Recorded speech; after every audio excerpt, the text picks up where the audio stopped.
Iya, shalom saudara, selamat malam buat setiap kita yang ada di Mezbah Dewa spesial malam hari ini. Saya percaya kita semua dalam keadaan baik, sehat dan luar biasa. Dan hari ini bersama saya di studio sudah ada Bapak Yunus dan Ibu Diana istrinya. Yang pasti kesaksian mereka dan apa yang mereka alami bersama dengan Tuhan itu dapat membawa kita lebih lagi percaya dan melihat wow, Tuhan itu dahsyat dan luar biasa. Karena itu mari kita terlebih dahulu membawa pujian penyembahan kita. Apapun keadaan kita hari ini, biarlah kita mau terus percaya bahwa Tuhan turut bekerja untuk mendatangkan kebaikan di hidup kita. Mari kita satukan hati, kita berdoa. Terima kasih Bapa, kami mengucap syukur. Terima kasih buat hadirat-Mu. Terima kasih buat campur tangan-Mu dalam hidup kami, roh, jiwa dan tubuh kami Tuhan. Kami serahkan ke dalam tangan kasih kuasa-Mu. Engkau yang pegang kendali atas hidup kami.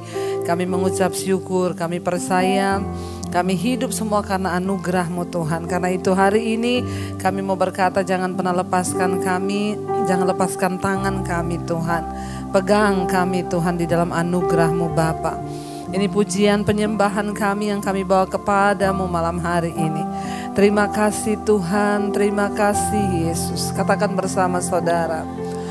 Yesus pegang erat tanganku, ku tak dapat hidup di luar kasih-Mu Bapa.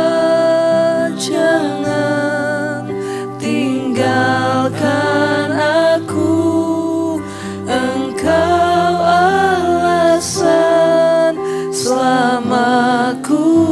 Lebih lagi saudara katakan pada Tuhan, Yesus pegang erat. Amin. Yes Lord. Tanganku, ku tak dapat hidup di luar kasih Bapa. Yes, amin. Jangan tinggalkan kami Tuhan, sebab Engkau alasan kami hidup di dunia ini Tuhan. Amin. Selama ku hidup, Engkau yang membutuhkan Tuhan. Lebih lagi katakan, Yesus pegang erat tanganku, ku tak dapat hidup di luar kasih-Mu Bapa.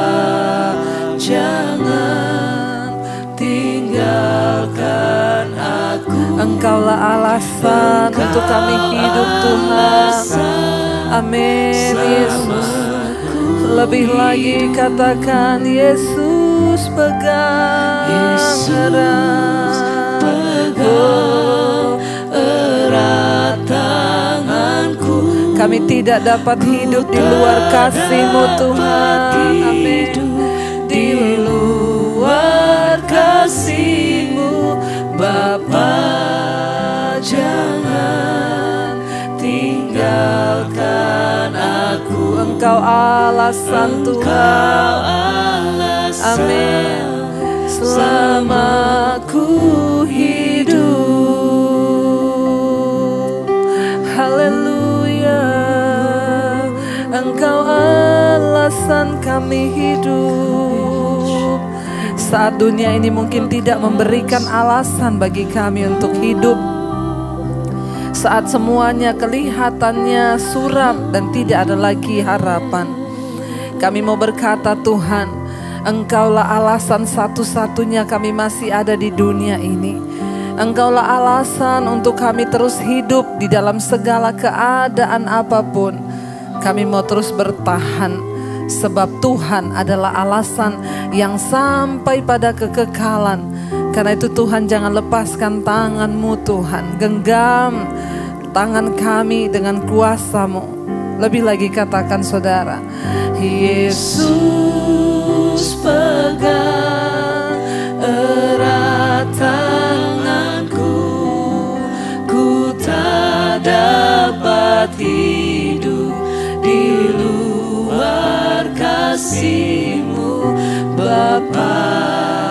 Jangan tinggalkan aku, Engkau alasan selama ku hidup.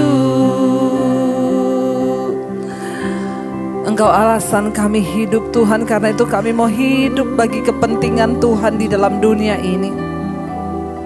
Ajar kami hidup bagi kepentingan Tuhan dan bukan hanya untuk kepentingan kami Tuhan. Bahwa kami hari-hari ini semakin mengenal jalan-jalan dan kehendak Tuhan. Sekalipun ada harga yang harus kami bayar, kami mau terus percaya Tuhan bahwa Engkau Tuhan yang tidak pernah mengecewakan. Dan kebahagiaan hidup kami hanya ada di dalam Engkau ketika kami sungguh-sungguh melakukan firman-Mu ya Bapa. Ini hidup kami Tuhan. Ini roh, jiwa, dan tubuh kami serahkan dalam tangan kasih kuasa-Mu. Kalau ku hidup bagi-Mu, hatiku tetap mengendamu. Dunia tak bisa menjauhkanku dari kasih-Mu Tuhan. Dari kasih-Mu. Selama ku hidup, kami mau hidup bagi-Mu. Selama ku hidup bagi-Mu. Mataku tetap Tuhan, tetap memandang-Mu, tetap memandang-Mu. Dunia tak bisa menjauhkanku dari kasih-Mu. Lebih lagi katakan, kalau ku hidup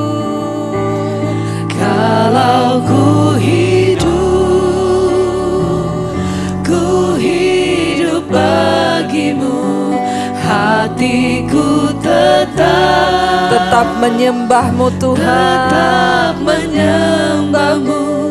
Dunia tak bisa menjauhkanku dari kasih-Mu. Selama ku hidup, selama ku hidup bagi-Mu. Mataku tetap memandang-Mu Tuhan. Amin. Dunia tak bisa menjauhkanku dari kasih-Mu. Dunia takkan bisa jauhkan kami dari kasih-Mu yang sanggup mengubahkan, yang sanggup memulihkan. Kau Tuhan yang berkuasa. Oh, kami percaya Tuhan. Kami tidak ingin Tuhan kehilangan fokus terhadap Tuhan hari-hari ini. Kami mau terus mata kami tertuju kepadamu dan hati kami menyembah-Mu Tuhan. Kalau ku hidup bagi-Mu, hati kami Tuhan tetap menyembah-Mu Yesus. Amin. Dunia takkan pernah bisa menjauhkan kami dari kasih-Mu Tuhan. Dari kasih-Mu selama ku hidup Tuhan. Selama ku hidup bagi-Mu. Mataku tetap memandang-Mu. Dunia tak bisa menjauhkanku dari kasih-Mu. Apapun keadaan kami, apapun keadaan di dunia ini, kami mau tetap melekat kepada Tuhan. Sekalipun banyak persoalan, proses, tapi kami percaya orang-orang yang mengasihi Tuhan, yang mau taat untuk melakukan firman-Mu, akan melihat indahnya pelangi kasih Tuhan di dalam hidup kami. Bapa, Engkau berkati Pak Yunus dan istri yang sebentar akan bersaksi. Bagi kemuliaan hormat nama-Mu, Engkau berbicara bagi setiap kami Tuhan lewat kesaksian ini. Di dalam nama Tuhan Yesus Kristus kami sambut kesaksian. Haleluya. Amin, amin, amin. Iya, saudara sudah ada bersama dengan kita Bapak Yunus dan juga istrinya Ibu Diana di studio. Ya, saya mendengarkan bagaimana kesaksian mereka diubahkan oleh Tuhan, rumah tangga mereka dipulihkan oleh Tuhan, di mana hari-hari ini kita melihat begitu iblis bekerja menghancurkan rumah tangga demi rumah tangga. Tapi saya percaya kesaksian mereka akan menjadi berkat bagi setiap kita. Baik, kita langsung saja ya menyapa. Selamat malam Pak Yunus, Ibu Diana. Selamat malam Bu. Iya, bisa diceritakan enggak ya? Jadi awal membangun rumah tangga itu sudah berapa lama? Sudah 36 ya. 36 tahun. Dan itu indah sekali. Kebanyakan pahitnya. Lebih banyak pahitnya daripada manisnya ya. Jadi ternyata pre-wed tidak seindah after-wed. Nah itu dia. Iya, dulu waktu pertama menikah memang sudah anak Tuhan atau? Saya. Oh, ibu emang dari kecil sudah, iya. Ini tapi, masih kesono enggak, kesini enggak, gitu. Masih ini ya, belum percaya Tuhan ya. Iya, percaya, tapi dia enggak melakukan itu. Tidak, ya enggak ke gereja enggak, ke masjid enggak, ke wihara juga enggak. Berarti ya begitulah ya. Terus akhirnya menikah. Setelah menikah ya apa yang dialami Bu? Saya mendengar kesaksian yang luar biasa bagaimana Ibu diubahkan Tuhan. Sebenarnya sampai pokoknya 30 tahun ya saya bertanya sama Tuhan. Bener gak ini jodoh saya? Sudah 30 tahun? Selama 30 baru tahun. Masih tanya terus? Masih tanya, tapi setelah 3 tahun ke sini Tuhan jawab. Oh, gitu. Jadi 30 tahun masih bertanya bener gak ini jodoh saya? Iya, karena selama menikah gak ada baiknya gitu loh. Saya tuh udah seperti gimana ya, dia ini pengusaha, cuman dia tidak bertanggung jawab sama saya, gitu. Tapi pengusaha. Yang ada setiap kali di saat kita berumah tangga, baru beberapa bulan atau apa, kalau dia marah, dia tinggalin saya. Gitu. Oh, pergi begitu aja? Perginya ke rumah mamanya. Oh, biasanya berapa lama Bu kalau pergi? Semau-mau dia. Semau-mau dia gitu. Ini waktu awal-awal menikah gitu ya. Nah selama dia pergi, dia tinggalin saya berjuang sendiri gitu. Oh, jadi begitu terus setiap kali ada masalah? Iya, nanti kalau hati dia udah tenang, bukan tenang nggak tahu ya dia tenang atau apa, atau dia mungkin di luaran udah puas happy-nya, dia balik lagi gitu ke rumah. Nah saat dia balik, mungkin karena saya cinta sama dia, ya saya terima gitu. Tapi dia pulang ya ribut lagi. Nah saya mau tanya sama Bapak ini, kenapa Bapak maksudnya ketika setiap kali ada konflik pergi meninggalkan istri dan nggak tahu pergi kemana, itu kenapa Pak? Mungkin ya kita kadang-kadang lihat istri suka marah, belum masuk pintu dia udah marah atau bagaimana kan kita otomatis kayaknya lebih males, kita lebih nyaman di luar kayaknya gitu loh dulu ya. Betul. Iya, terus Bapak kalau pergi itu rasanya tenang? Ya bilang tenang enggak ya, cuman kayaknya lebih nyaman aja sekejap itu doang. Tapi nggak ada rasa bersalah, aduh gue ini kan udah nikah ya, masa gue pergi aja nggak ngomong sama istri? Kalau saat itu mungkin kalau lagi situasi begitu kita marah, kayaknya tidak ada sama sekali sih. Nggak ada, udah nggak mikir. Tidak ada sama sekali. Karepmu lah, pokoknya terserah. Benar.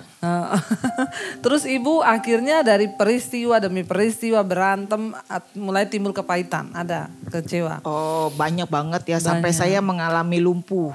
Oh, lumpuh itu saya setelah pokoknya bertahun-tahun saya ngalamin kepahitan ya. Saya berasa saya maksudnya karakter saya dibunuh dia gitu. Maksudnya setiap ada kumpul di mana saya dibeda-bedain, saya dibanding-bandingin dengan orang. Nih dia begini, orang mana kayak dia dong, gini gitu. Terus belum lagi ngadepin perselingkuhannya pernah gitu. juga berselingkuh. Saya sampai hadepin itu orang, saya bilang kamu udah diapa-apain belum? Kalau udah saya bawa dia ke rumah orang tua kamu untuk kawinin kamu. Dikasih karpet merah ya Bu? Saya gitu. Padahal hati sakit. Cuman kayak gimana ya, saya bilang nggak ngerti lah saat itu, mungkin kembali lagi karena saya cinta. Jadi ya udah, pokoknya saya pendam, saya terima sakit sampai udah memuncak. Lumpuh saya, lumpuh udah saking saya tekanan batin apa udah segala yang lumpuh. Dokter bilang ini nggak ada apa-apa, saya dibawa ke rumah sakit. Diperiksa nggak ada sakitnya? Nggak ada sakit. Tapi ibu nggak bisa berdiri? Tidak bisa berjalan sama sekali gitu. Itu habis ribut besar sama ini kan. Terus akhirnya dokter bilang ini kamu, hati kamu yang bisa ngobatin. Tapi karena saya takut, saya bilang aduh anak-anak masih kecil. Saya berusaha untuk latihan. Akhirnya dengan sendirinya saya sembuh gitu loh. Iya, saya potong dulu. Jadi saudara ya, amarah, kepahitan, ya benci, dendam, kecewa yang berkumpul menjadi satu, itu mempengaruhi syaraf-syaraf loh. Sampai akhirnya Ibu Diana benar-benar tidak bisa berjalan, menjadi lumpuh. Jadi benar Alkitab bilang hati yang gembira itu obat yang manjur, tapi semangat yang patah itu keringkan tulang sampai nggak ada kekuatan untuk berdiri. Tapi waktu itu juga Ibu belum ngeh untuk cari Tuhan ya? Saya bukannya enggak nyari Tuhan, justru di dalam rumah tangga saya itu saya yang maksudnya gini loh, saya yang beribadah gitu. Saya anak-anak sekolah minggu apa saya harus bawa saya sendiri karena ini nggak mau kan. Terus setiap kali saya mau bawa anak-anak ibadah ini marah, anak lagi tidur enak kamu bangunin biar dia tidur gitu. Akhirnya saya bilang aduh Tuhan ini gimana ya gitu. Saya nggak mau karena saya emang dari kecil udah ini. Saya tuh ke gereja jadi sendiri, saya sedih saya kalau ngeliat orang suami istri bawa anak seneng amat gitu ya. Tapi saya melakukan sendiri. Tapi itu pun Bu, setiap kali saya ke gereja sendiri, dia tuh, saya naik bajai loh. Padahal dia ada mobil. Saya naik bajai loh, gak dianterin. Dia ikutin saya. Dia curiga, ini orang mau kemana gitu. Dan kejadian itu sering kali terjadi seperti itu. Kalau dia lagi curiga sama saya. Nah kecurigaannya dia itu sebenarnya menutupi kesalahan dia gitu loh. Saya sampai pernah, saya udah stres, saya udah kayak gimana. Rumah tangga ini kan berantakan Bu. Saya bilang tolong cari solusi. Bagaimana supaya kita gak begini-gini terus. Tapi ini gak punya, ini bodoh amat cuek aja gitu. Cuek aja gitu. Sampai akhirnya saya suka begini. Saya punya yuk kita begini, yuk kita begini. Saya orangnya tuh punya. Nyari solusi cari solusi gitu. Tapi setiap kali saya cari solusi ini. Bukannya mentok. Udah jangan ngomongin gitu-gitu, jangan ngomongin gitu. Sampai akhirnya ya udah deh, saya pernah karena anak udah gini sih sebenarnya kita nggak bisa kuliahin anak itu karena saat itu biaya nggak ada. Jadi ceritanya dulu pernah jadi pengusaha Pak. Iya. Yang cukup sukses ya waktu itu ya. Iya puji Tuhan luar. Iya di Tanah Abang. Betul. Iya jadi punya toko loh saudara beberapa di Tanah Abang gitu ya. Terus akhirnya kenapa itu usaha mulai goyang Pak? Banyak dosa. Mungkin ya penuh dosa juga. Satu keserakahan juga saat itu. Ya saya kayak contohnya saya pernah beli toko juga. Saya diam-diam saya nggak kasih tahu istri. Ya 1,7 M berapa ratus juta. Saya diam, saya dapat uang, saya gulung terus. Saking serakanya, tau-taunya ada waktunya itu ada toko yang jatuh harga. Dan ada teman saya juga yang beli sampai dia stres, sampai stroke juga ada. Sampai Tuhan jangan bikin saya stroke, cukup saya rugi aja ya udah, saya biarin habis, udah diem gitu loh. Karena kita dulu wah yang penting ada uang nih, bukan disimpan, bukan nabung tapi beli toko. Dan saya beli toko pun saking takut habis ya. Betul, kita diem-diem nggak pernah ngomong ke istri juga gitu loh. Berarti Bapak juga tipe suami yang pelit ya Pak dulu? Lumayan sih. Jadi bapak-bapak ya kita dengar ya jangan pelit-pelit Pak. Jadi harta itu namanya suami istri itu ya uangnya itu harus jadi satu, semuanya terbuka ya. Ini enggak Bu. Enggak. Kalau dia nggak ada duit baru dia ngomong. Ini gue mesti bayar ini, gue nggak ada duit ya gini gitu. Tapi kalau ada duit dia sombong banget. Sampai sama saya jauh-jauh. Sampai beli ruko, beli ini semua ibu nggak tahu ya, berarti banyak sebenarnya. Pokoknya kalau dia lagi banyak duit, terutama terhadap saya ya. Dia sombong banget. Dia nggak mau saya pegang. Dia jauh dia di mana kalau saya dekat tuh kayaknya kayak orang jijik banget gitu ya. Terus akhirnya jatuh Pak, waktu Bapak mulai jatuh usaha itu gimana perasaannya? Iya jatuh, kita benar-benar jatuh sampai parah juga sih ya, sampai buat kita buat hidup hari-hari aja juga susah. Benar-benar susah deh. Tapi saat itu ya kita ada sempat doa, Tuhan kok saya begini. Tapi Tuhan selalu sayang sama kita ya, selalu ingatin kita. Iya kamu harusnya begini. Sayang keluarga. Sebenarnya tahu ya. Tahu benar. Tahu persis deh pokoknya dah. Dan saya pernah dibangkitkan kembali. Pernah dibangkitkan kembali dengan hal yang sangat mustahil juga. Tuhan bilang, karena saat itu kan kita gak ada kerjaan, benar-benar nganggur deh kayaknya. Tapi Tuhan bilang, ingat kamu bulan 12 kamu akan diberkati dengan luar biasa. Sempet ya. Ya itu gitu. bulan 9 loh, bulan 9-10 itu. Tapi Tuhan sangat jelas katanya bulan 12 kamu akan diberkati dengan luar biasa. Dalam hati saya Bu, berkatin dalam hal apa? Tidak mungkin karena modal gak ada, usaha gak ada. Ya? Kayak mustahil dan tak mungkin. Nah, saya sempat ngomong sama istri saya juga. Istri saya bilang, mungkin suami saya ini lagi stres berat. Jadi ngomong berhalusinasi. Mungkin udah mungkin udah ada stres berat, mungkin udah setengah gila. Karena gak ada usaha, lu bilang bulan 12 kamu akan diberkati dengan luar biasa. Itu hal yang mustahil dah. Tapi janji Tuhan tidak ada yang mustahil. Pas bulan 12 tanggalnya saya lupa, itu saya diberkati dengan luar biasa lagi. Tanpa modal saya cuman ucap doang dan orang oke itu per hari Bu ya. Per hari saya bisa ngantongin 15 sampai 25 juta. Per hari? Per hari selama 3 bulan. Oh cuman 3 bulan? Iya selama 3 bulan itu full teor. Iya lu gede itu. Terus itu benar-benar per hari ya 15 juta sampai 25 juta. Per hari itu saya sampai tiap hari wow. Tapi Tuhan udah ingatkan. Bertobat, gereja, sayangin keluarga. Iya, oke, yang penting saya berkati. Udah diberkati dengan luar biasa. Sebulan tunggu, Tuhan tungguin. 2 bulan tunggu, Tuhan tungguin. 3 bulan, stop. Hancur lagi. Dia tidak melakukan tidak mau bertobat. Saat yang 1 bulan itu kita bertobat, bulan kedua udah mulai turun. Gitu. Mungkin ya itulah jalan hidupan saya. Iya, jadi saudara ya saya menangkap ya bahwa bagi Tuhan memulihkan pekerjaan kita, keuangan kita, apapun itu ya tidak ada yang sulit. Semudah Tuhan hanya berfirman. Tapi yaitu mengubah sikap hati kita untuk bisa kembali bertobat itu keputusan kita sendiri. Tuhan juga gak bisa maksa karena dia sudah memberikan kita kehendak bebas.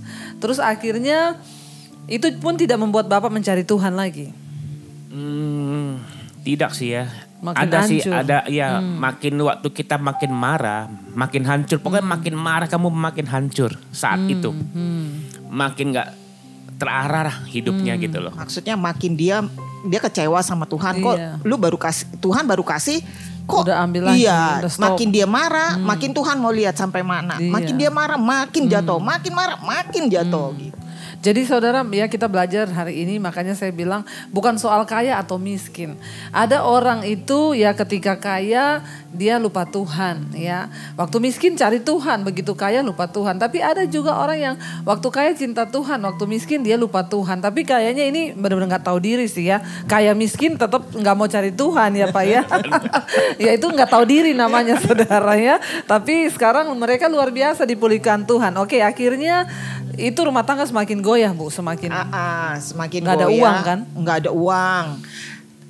Di saat saya ini terpuruk, mulailah saya bilang saya punya talenta untuk membuat kue ulta apa. Jadi kalau orang beli di luaran kan mahal, bentuknya begini-begini. Saya mencoba, saya bikin contoh, bagus. Dari mulut ke mulut, diselain bagus, enak gitu. Jadi setiap orang misalnya pesan sama Ibu Debbie 5 juta. Saya bisa bikinin yang sama dengan harga cuma 2 juta. Oh jauh gitu. Ya. Jadi saya mulai, udah deh untuk memperbaiki ekonomi rumah tangga. Saya saya mulai order gitu. Buka PO gitu. Saya contoh-contoh saya keluarin. Sebenarnya bukan masalah untuk membantu ekonomi rumah tangga juga. Saat itu karena dia pelit.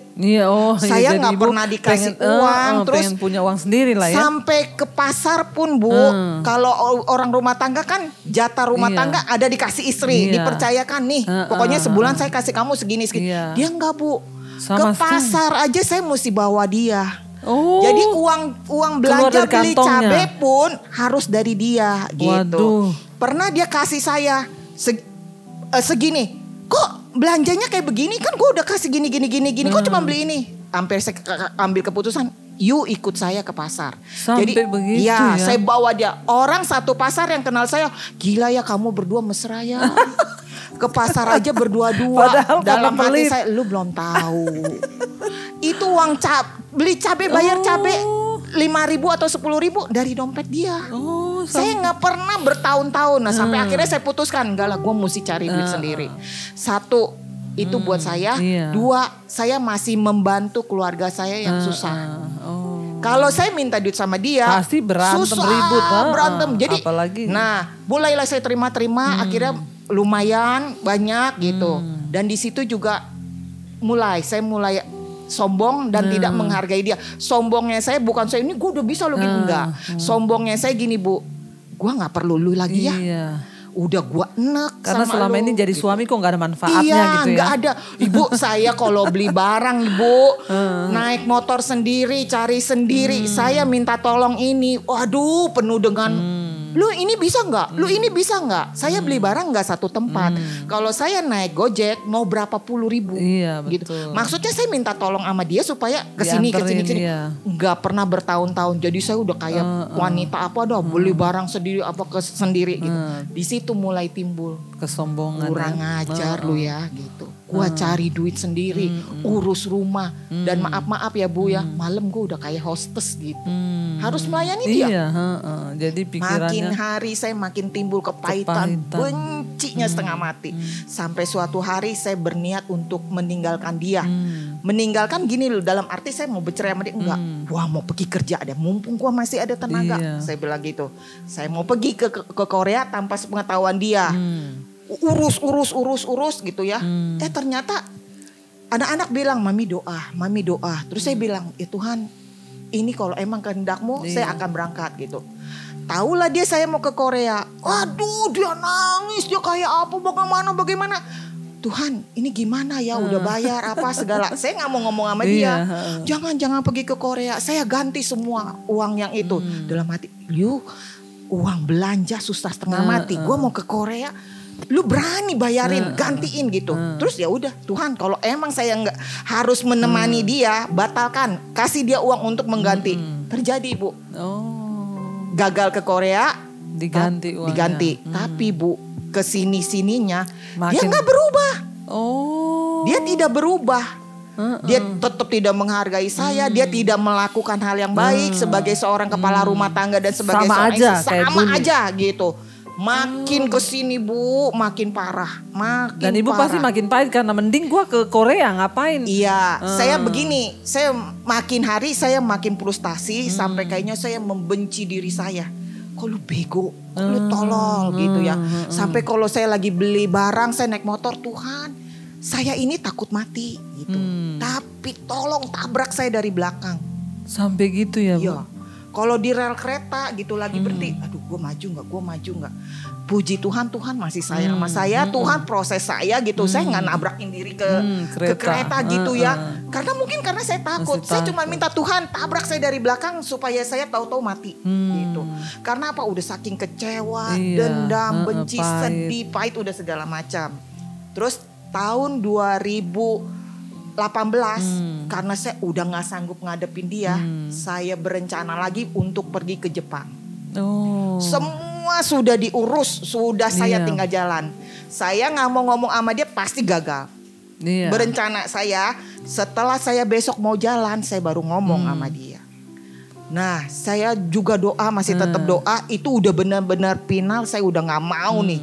Dan ada satu ipar saya, Cieli, tahu kalau saya udah mau berangkat ke Jepang. Cuman sama Ci Elizabeth saya cerita, saya udah mau gini-gini cerita. Tapi Tuhan ternyata punya rencana yang lain, gitu. Di saat saya sudah finish, udah tinggal berangkat, ini dijamah Tuhan. Waduh. Ini dijamah Tuhan. Dia yang dari hidupnya penuh dengan dunia kegelapan, dijamah Tuhan. Terus saya bilang, Tuhan saya udah mau berangkat, gitu loh. Dia menunjukkan hal-hal yang baik, gitu ya. Dia menunjukkan segala hal yang baik. Tapi padahal waktu itu Bapak belum tahu kalau Ibu mau pergi. Belum tahu. Sampai suatu hari kakaknya dia datang ke rumah, kok gue mau doain lu ya, gitu. Lah dia cerita gini. Akhirnya dibawa lagi ke gereja untuk pelepasan, untuk bertobat. Dia ditanya, lu benar mau bertobat? Iya, saya mau bertobat. Di saat dia mau bertobat dibawa ke gereja, saya diajak. Saya bilang nggak mau. Saya tidak mau ikut. Nanti aja kalau dia udah benar-benar bertobat. Karena apa? Sering kali begitu, bertobat, lakukan lagi. Bertobat, lakukan lagi. Kalau dia sudah bertobat benar baru panggil saya, gitu. Itu proses saya mau ke Jepang ya, Bu. Udah gitu. Akhirnya Tuhan nih ngelembutin hati saya. Kita pergilah gitu sama anak-anak gitu ya. Dia tiba-tiba merasa sakit. Waduh, saya bilang, Tuhan ini gimana gitu ya. Kenapa ditimbulin hati yang mengasihi, padahal saya benci banget. Saya tiap malam aja maksudnya perang batin supaya dia jangan pegang saya. Dia nggak bakalan bisa sentuh saya karena saya merasa jijik, gelis. Gitu ya. Sampai akhirnya, Tuhan ini bener gak sih saya mau ke Jepang gitu. Saya tanya anak saya, Dek, kalau mau dengar suara Tuhan yang benar tuh apa?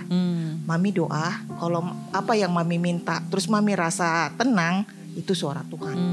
Tapi kalau Mami masih gelisah, itu jangan didengar.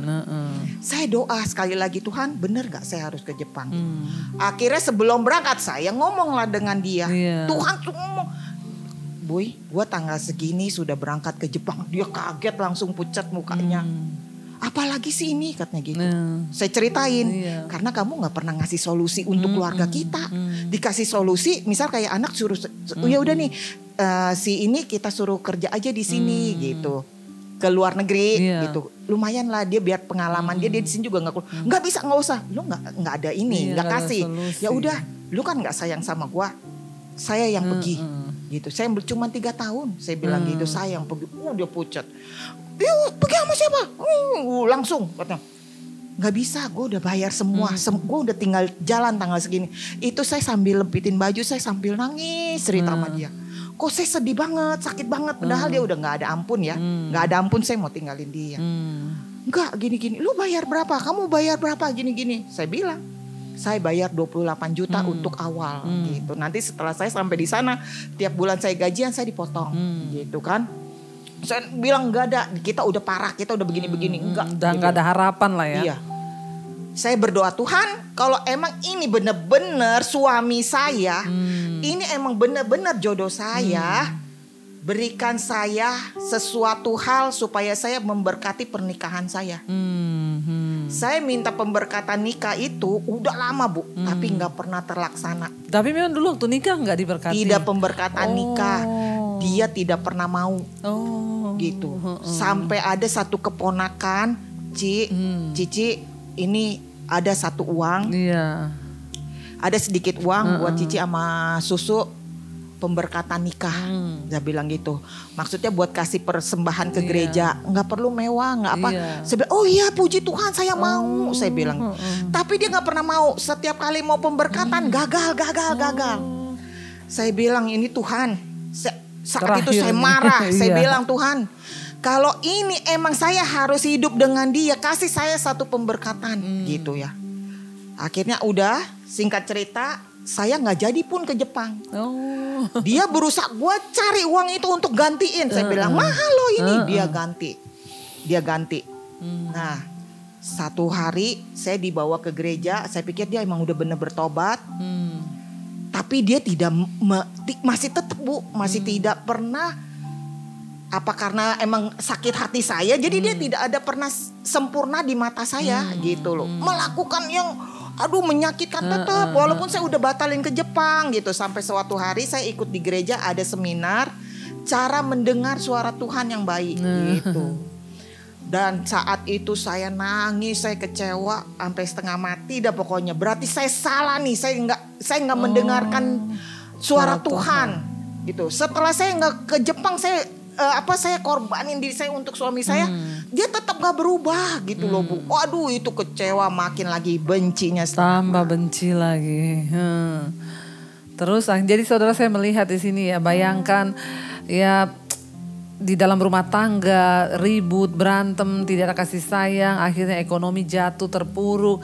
Ibu Diana yang tadinya benci setengah mati sama suaminya sampai membenci dirinya sendiri loh, merasa aku ini bodoh ya segala macam sampai pengen mati ya, tapi tetap tidak ada jalan keluar. Kenapa? Karena ya suaminya juga belum berubah, suaminya juga masih tetap sama, walaupun ngomong udah ke gereja tetapi tidak ada buah roh, nggak ada karakter yang baik yang ditunjukkan. Akhirnya seperti apa Bu setelah ibu itu batal ke Jepang, kecewa? Iya, kita kembali nih Bu, dia sudah bertobat dari dunia kegelapan. Kita dibimbing lah untuk komsel. Oh iya saudara, jadi Pak Yunus ini tadinya itu nanti kita akan saksikan di episode yang akan datang.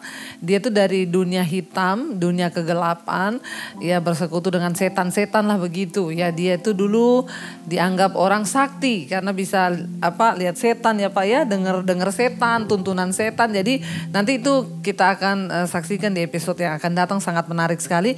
Jadi saudara bisa bayangkan orang dari latar belakang seperti itu mempengaruhi sekali karakter dan lain sebagainya, itu benar-benar ya bertolak belakang dengan firman Tuhan, makanya ya susah untuk berubah. Tapi tidak ada perkara yang mustahil bagi Tuhan. Terus akhirnya gimana Bu? Ya setelah saya udah memutuskan untuk enggak ke Jepang gitu ya, saya udah belajar menerima. Ya udah dah, ini emang ini mungkin udah jalannya saya gitu sama dia gitu. Sampai akhirnya kita komsel, kita aktif lagi di gereja apa segala macam. Ternyata ada peristiwa pandemi Covid kan Bu, gitu. Pandemi Covid itu segala ibadah online tutup segala gitu. Sampai akhirnya komsel pun jadi online. Di saat kita ibadah komsel online itu kacau Bu. Ada yang inilah, pokoknya halangan halangan. Nah di saat itu walaupun saya komsel, walaupun saya tetap mempunyai hati yang gini loh. Menyesali diri, membodoh-bodohi diri. Aduh tolol, gue salah mendengar suara Tuhan. Harusnya nih kalau gue ke Jepang gue udah membantu ekonomi keluarga gitu kan. Saat itu masih di dalam proses saya. Padahal ibu tuh ikut seminar mendengar suara Tuhan. Iya. Malah jadi. Tapi tetap begitu, tetap begitu. Aduh Tuhan, menyesal, benci. Makin saya bukannya itu. Iya. Sepertinya saya berdusta. Saya berdusta di depan teman-teman komsel. Saya sayang dia, saya baik sama dia. Tapi hati saya pahit, saya benci banget dia nggak bisa sentuh saya karena saya merasa jijik gitu kan. Sampai saya dengar sering keluar kata-kata makian dalam rumah tangga udah segala macam dah, kebun binatang pokoknya udah saking saya. Karena itu maksud saya gini loh, saya nggak bisa pukul dia.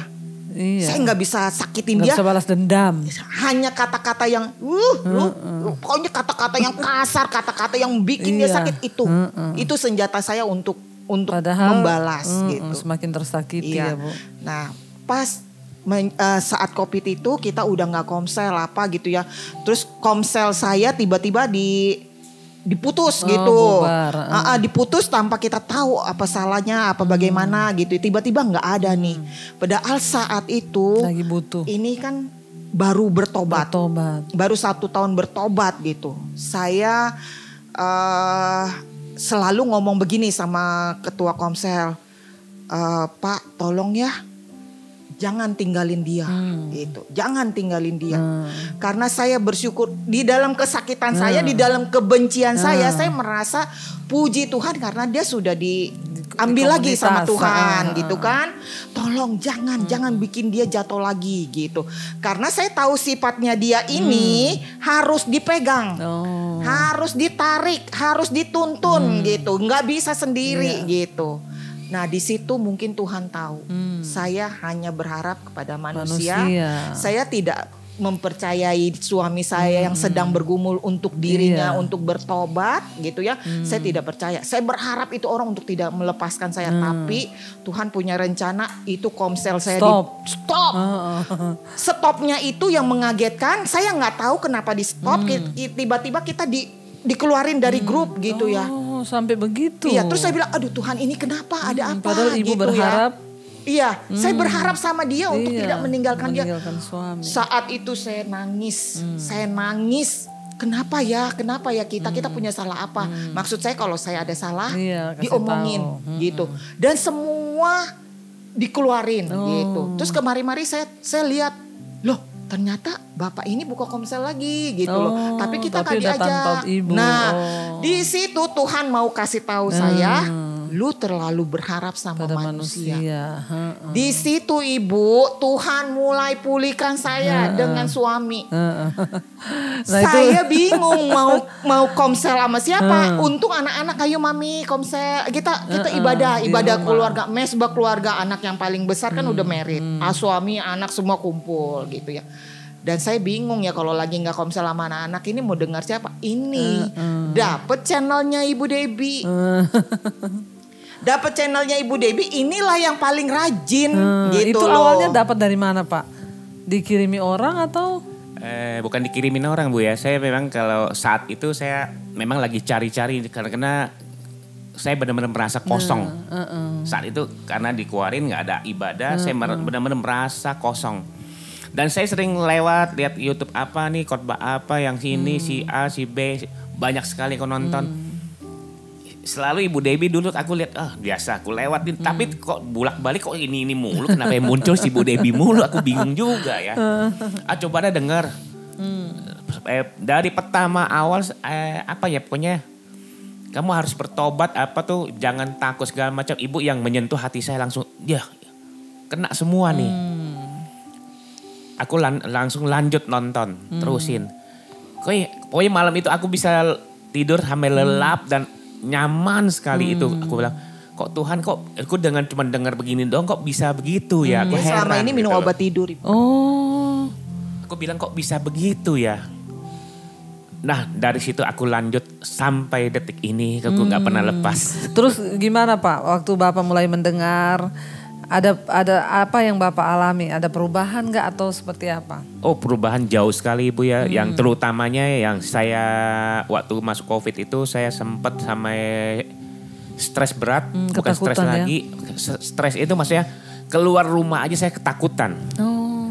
Buka pintu saya ketakut nih. Bisa saya cuci tangan keluar pintu, masuk lagi saya cuci tangan, belum kunci lagi, saya lagi bingung cuci tangan bagaimana. Dan ketemu orang saya benar-benar takut. Sampai takut itu wah benar-benar bikin saya bagaimana.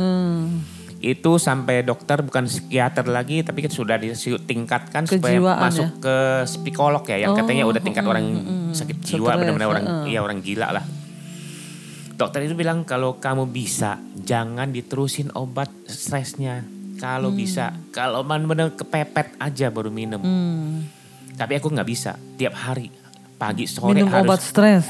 Iya, anti takutan segala macam, khawatir, pokoknya cemas, pusing, pokoknya kalau itu pusing pokoknya. Aku pernah ngelawan, nggak bisa. Nah, sampai aku ikutin mesbah doa Ibu tuh tiap hari berkurang tuh dari sehari 2 kali jadi 1 kali. Sehari jadi seminggu sekali. Minum obatnya. Minum obatnya itu Bu ya. Jadi berkurang.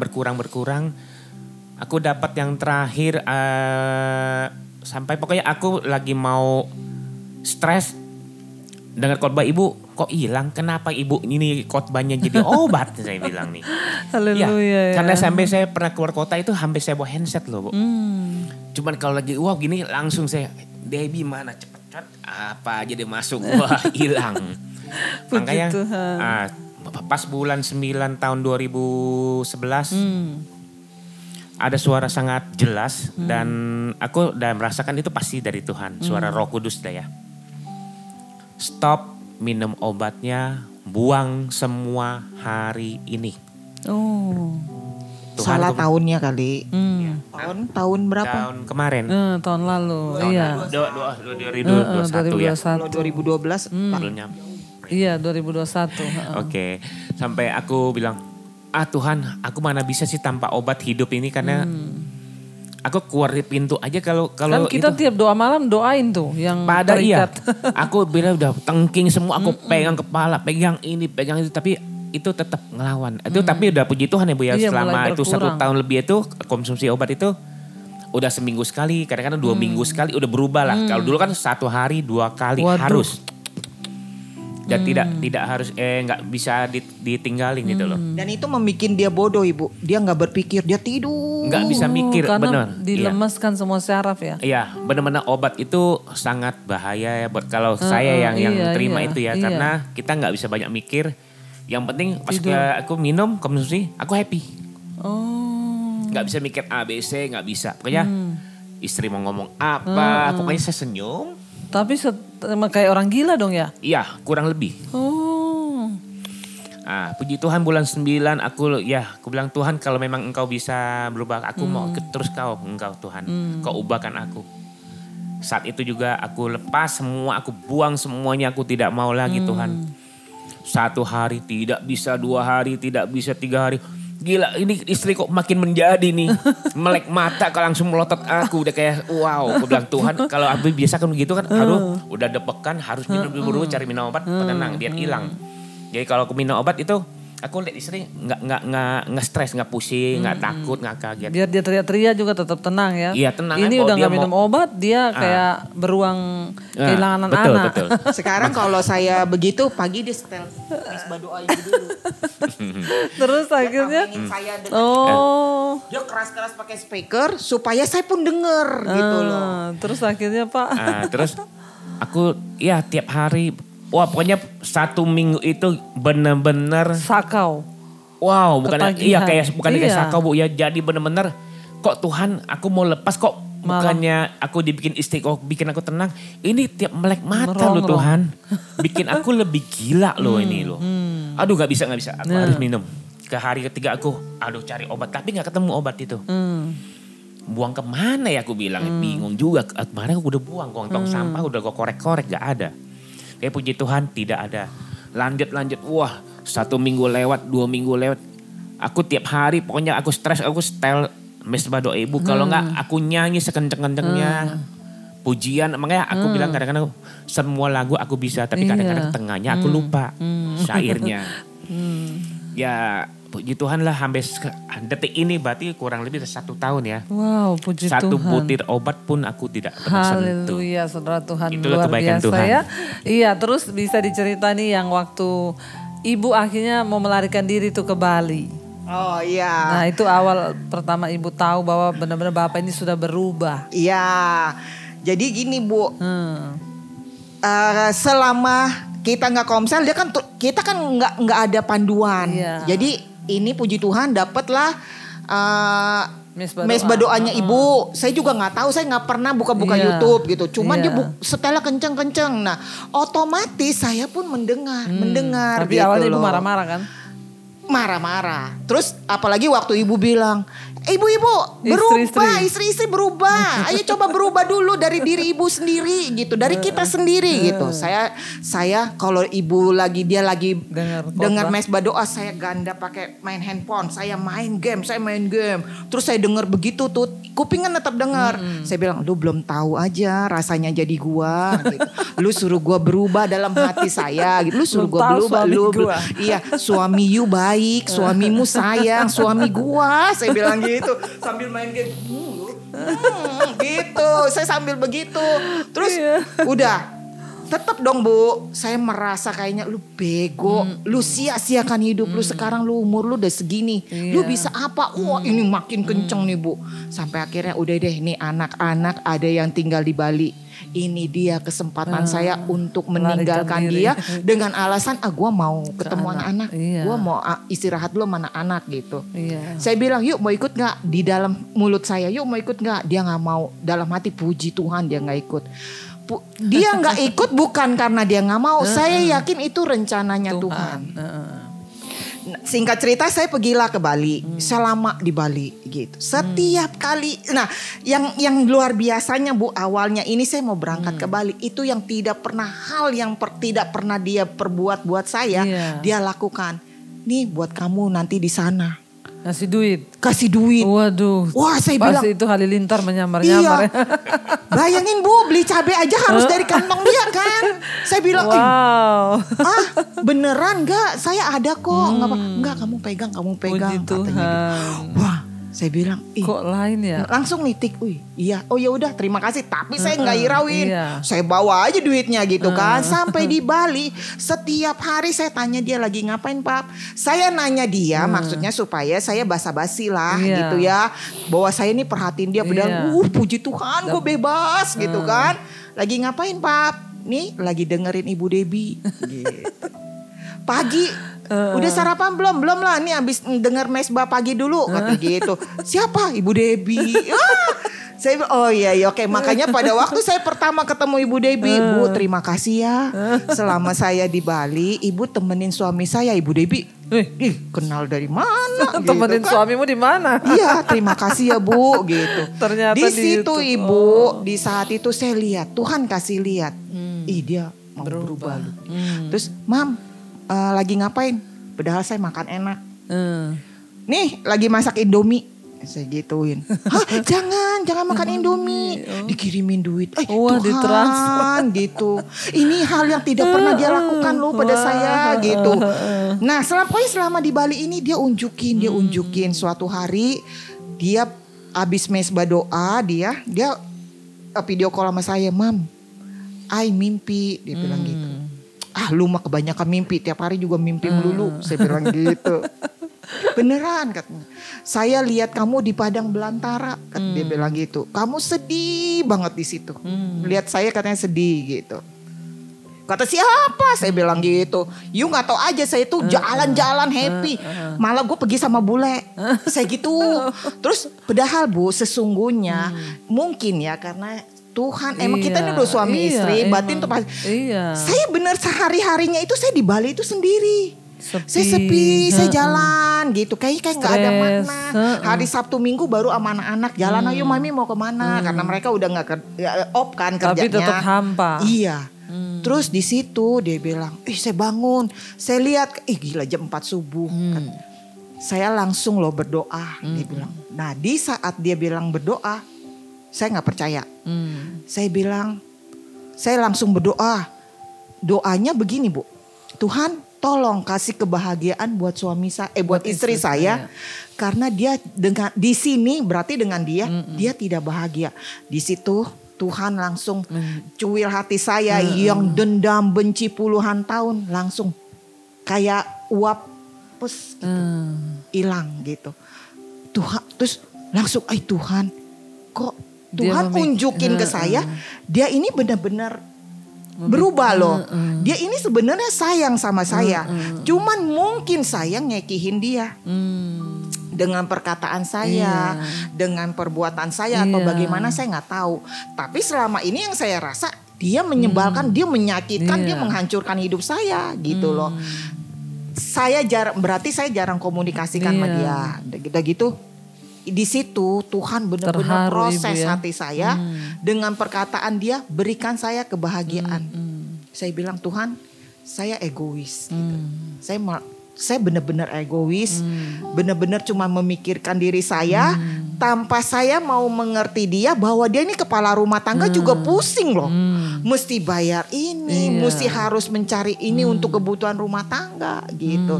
Karena saya egois, saya hanya gue menderita. Oh gue sengsara, laki gue gak sayang sama gue, gue begini. Saat itu tuh Tuhan kasih saya pengertian. Seperti itu. Yang tadinya saya gak mau pulang Bu, itu langsung, aduh gue pulang gak ya, ini sebentar lagi lebaran, orang-orang semua pada nunjukin foto happy di Instagram bahwa mereka liburan. Aduh masa iya gue mesti pulang gitu. Liburan dulu dong. Iya liburan dulu, ntar dah abis lebaran aja baru gue pulang gitu kan. Tapi Tuhan enggak. Tuhan bener-bener tangkap hati saya pulang Karena dia selalu bilang sendiri sama guguk saya aja kesayangan. Terus saya panggil dia si Bontot. Dan itu juga luar biasa loh. Ikut doanya ibu, dia sembuh Bu, harusnya dioperasi. Saya doain dia, ngikutin doa ibu, ada videonya deh pokoknya. Terus udah gitu Bu, saya putuskan untuk pulang. Di saat saya pulang, dia setelah mesbah doanya ibu. Iya. Coba ibu-ibu ya gitu. Saya bikin kopi gitu. Maksudnya ibu khotbahkan. Jangan lakukan untuk dia. Untuk Tuhan. Lakukan untuk Tuhan gitu. Biar bagaimanapun ya Bu, watak tuh karena kan ini dari kecil. Iya. Dia ini mungkin masih belum berubah lah. Dia belajar untuk berubah. Tapi nih untuk keperluan saya dia masih lupa-lupa. Misal kayak hal kecil lah, dia angkat air, bawa air ke kamar. Dia nggak mau bawa, dia cuma bawain gitu. Itu masih iblis mau mengintimidasi. Lu lihat aja, lu udah pulang pun dia masih begitu gitu. Tapi saya lawan karena ibu suruhnya bilang begini, bikin untuk Tuhan gitu. Jadi saya bawa gelas kosongnya, saya turun ke bawah. Nih gue ambil buat Tuhan ya, bukan buat lu gitu. Tapi makin hari Tuhan ubahkan, Tuhan makin dia, saya bingung juga. Saya bilang bukannya dia jatuh cinta sama saya, saat ini saya jatuh cintanya sama dia. Wow, gitu haleluya, loh. Karena Tuhan bener-bener balikin 180 derajat dari ininya. Tuhan kasih lihat saya, nih dia berubah. Tinggal sayanya, saya mau berubah nggak? Detik itu saya Tuhan, saya mau mengasihi dia. Saya tidak mau lagi melihat yang zaman baheula, zaman dulu gitu. Karena saya ada dapat firman Tuhan ya. Jangan ingat-ingat hal-hal gitu. yang dari zaman purba. Karena Tuhan berjanji akan sesuatu yang baru. Nah, saya bilang Tuhan, saya mau seperti ini. Biar jiwa saya yang kering dialirin air sukacita dari Engkau. Saya nggak mau hidup dalam penderitaan yang saya buat sendiri. Hidup yang membuat keluarga saya jadi nggak ada damai sukacita, berkat pun tidak ada gitu. Dengan adanya firman itu, Tuhan berjanji kalau kita udah pulih, tidak mengingat-ingat masa lalu, Tuhan akan buat sesuatu yang baru. Gitu. Jadi saya nggak mau nanti ke depannya dosa saya dengan suami jadi menghalangi berkat untuk anak cucu saya. Jadi saya bilang enggak. Mulai saat ini saya mau berubah. Amin. Dari saya ya Bu ya.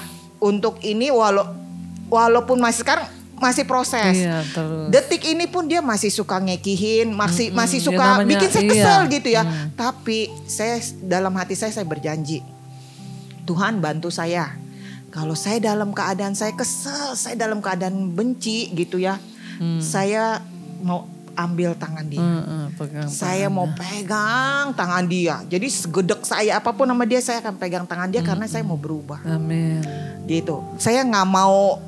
Ibu kan bilang dari kita dulu, bukan dari dia. Gitu. Dia mah nggak bisa diubah kalau dia nggak mau.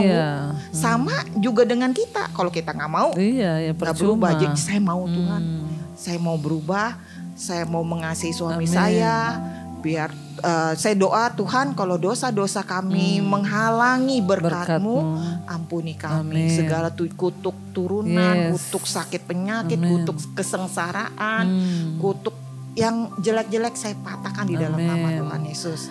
Wow, ya saudara, kita melihat sangat luar biasa. Yang saya tangkap hari ini adalah waktu kita itu sibuk dengan menuntut dia kok nggak berubah, kok saya udah benar loh, dia yang nggak benar, maka yang kita dapatkan tuh cuma sakit hati, kecewa karena kita terus menuntut pasangan kita, harusnya lu tuh begini loh, aku tuh nggak mau kalau kamu begini. Akhirnya tapi ketika Tuhan menjamah, ya akhirnya Pak Yunus juga berdoa dan dia mulai berubah. Yang tadinya pelit, nggak pernah ngasih uang ke istri, firman Tuhan berubah loh ya. Sekarang dia kasih saya jatah tiap bulan. Oh haleluya. Iya soalnya kalau dengar khotbah saya kan selalu bertobat. Makasih ya.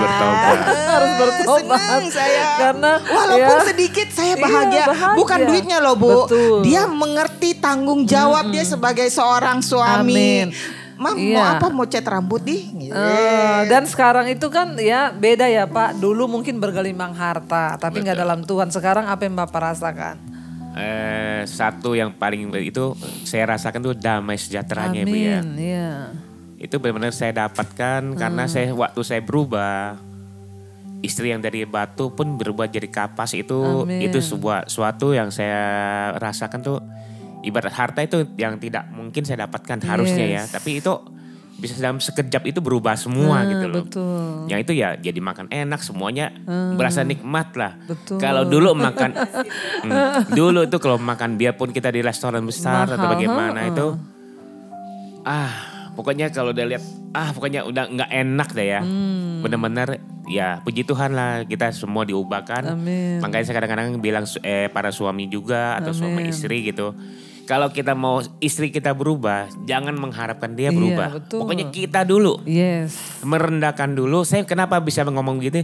Karena saya merasakan, oh mungkin saya bersalah. Saya selalu ngomong, Tuhan mungkin saya salah nih. Tuhan saya salah nih.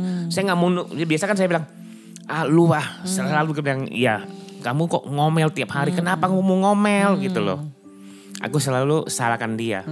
Tapi waktu saat itu aku bilang, Tuhan mungkin aku salah. Sehingga dia ngomel gitu loh. Maka aku belajar, Tuhan aku diubahkan, aku berubah, otomatis ini berubah sendiri. Itulah maunya jalannya Tuhan. Ternyata Tuhan sangat sayang kita. Iya saudara ya, luar biasa. Jadi ya satu kata yang membuat Bu Diana berubah. Bayangkan cuma Pak Yunus itu bilang, saya mimpi kamu itu di padang yang hampa, padang belantara, kamu sedih tidak berbahagia. Jadi aku berdoa kepada Tuhan, Tuhan kasihan istriku itu selama ini denganku tidak pernah bahagia, berikanlah dia kebahagiaan di sana. Itulah yang membuat Ibu Diana itu terenyuh. Saya aja mau nangis loh saudara. Ya, dan ketika begini loh, kita semua menyadari bahwa ya kita ini juga banyak salah ya, bahwa kita ini juga banyak hal yang harus kita ubah. Maka di situ juga Bu Diana sadar. Dia bilang, saya ini egois ya. Kenapa saya pergi meninggalkan suami? Itu yang namanya pertobatan saudara. Dan saya yakin itu yang Tuhan mau. Waktu kita bertobat, merendahkan diri dan mengaku bahwa kita perlu berubah, maka kasih karunia Tuhan itu tercurah. Saya pengen kita berdoa sama-sama ya saudara. Mari kita tundukkan kepala untuk kita berdoa. Terima kasih Tuhan, terima kasih Bapak. Kami melihat anugerah Tuhan yang begitu luar biasa. Setiap firman yang didengar dengan hati yang terbuka itu akan menghasilkan kuasa pertobatan yang luar biasa. Kami melihat bagaimana Tuhan bekerja atas kehidupan Pak Yunus dan Ibu Diana. Ketika mereka merendahkan diri, menyadari bahwa mereka bersalah, mereka berdosa, Tuhan pulihkan rumah tangga mereka. Hamba berdoa biarlah setiap hati terbuka bagi kebenaran firman-Mu. Terima kasih Bapa untuk setiap firman Tuhan yang boleh mengubahkan hidup kami. Hari ini hamba berdoa untuk setiap rumah tangga demi rumah tangga. Mungkin yang sedang hancur, mereka yang rindu terjadi pemulihan. Kami berdoa tidak ada perkara yang mustahil bagi Tuhan. Karena kerinduan-Mu sebelum Engkau datang kali yang kedua, semua keluarga-keluarga diselamatkan. Suami istri berbalik kepada jalan-jalan-Mu sehingga anak-anak boleh mendapatkan berkat di dalam Engkau Tuhan. Berkati Tuhan. Kami mengangkat tangan untuk setiap jemaat mesbah doa dimanapun berada. Tuhan jamah rumah tangga mereka. Ketika sebagai istri, biarlah kami berkata, ubah kami Tuhan. Sebagai suami, biarlah kami berkata, ubah kami Tuhan. Kami tidak ingin menuntut yang lain berubah, tapi kami ingin berubah terlebih dahulu supaya orang di sekeliling kami juga boleh mengalami perubahan. Terima kasih Bapa, berkati setiap keluarga rumah tangga yang mengalami keretakan hari-hari ini di ambang perceraian. Tuhan, Engkau pulihkan supaya anak-anak kami juga hidup di dalam berkat-berkat Tuhan. Karena kami percaya kutuklah yang akan kami alami jika rumah tangga kami hancur karena iblis yang menang. Terima kasih Bapa. Setiap mereka yang sakit hari-hari ini, kami berdoa Tuhan Engkau lepaskan anugerah kesembuhan. Sakit yang datang karena dosa, kepahitan, amarah yang bisa menyebabkan kelumpuhan, sakit pada tulang-tulang dan lain sebagainya. Kami mau buang segala dosa-dosa itu di dalam nama Yesus. Kepahitan, amarah, kebencian, kekhawatiran, ketakutan, persinahan, kenajisan, percabulan, dosa apapun Tuhan kami buang di dalam nama Yesus. Engkau yang mengampuni setiap kami. Berkati juga setiap mereka yang berkekurangan. Tuhan cukupkan. Kami mendengar kesaksian malam ini bukan soal kaya atau miskin, tapi ketika ada damai sejahtera dan sukacita dalam hidup kami, itulah kerajaan sorga. Terima kasih Bapa. Engkau juga memberkati setiap mereka yang terlilit hutang piutang. Tuhan turut bekerja mendatangkan kebaikan. Biarlah Tuhan anugerah-Mu melimpah. Yang ingin menjual aset Tuhan berkati.